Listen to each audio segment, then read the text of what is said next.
Grabe, sobrang ganda naman nito. Alam niyo ang pangalan nito? Ito ay Rufous Hornbill. O, diba? First time nyo lang narinig. First time ko rin ito narinig eh. Alam niyo guys kung bakit ako nagpo-post dito. Unang-una talaga ay para may memories ako, may pictures at videos akong mabalik-balikan. Pangalawa ay upang makita nyo rin ang mga bagay na hindi nyo nakikita.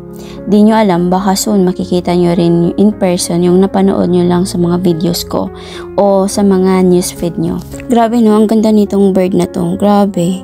Grabe talaga si Lord. Grabe yung iba't ibang mga birds na mga ginawa niya. Grabe no. Hindi ako makapaniwala sa ganitong bird kasi usually isa province kasi napakaliit ng birds doon, 'di ba? Parang maya-maya ba 'yun? Grabe, sobrang liit lang pero di ko alakalain may ganito palang klaseng bird oh. Actually hindi lang 'to eh. Mas malaki pa dito eh. Yung eagle, mas malaki pa din diyan. Actually yung ostrich din, ostrich is the largest flightless birds. Meaning birds din sila pero hindi sila nakakalipat. 'Di ba? Yun yung pinaka malaking birds sa buong mundo. So, yung ostrich, no, may na-post na ako doon sa mga videos ko. So, tingnan nyo na lang doon. And, yun lang guys. Thank you for watching and see you sa susunod na mga videos.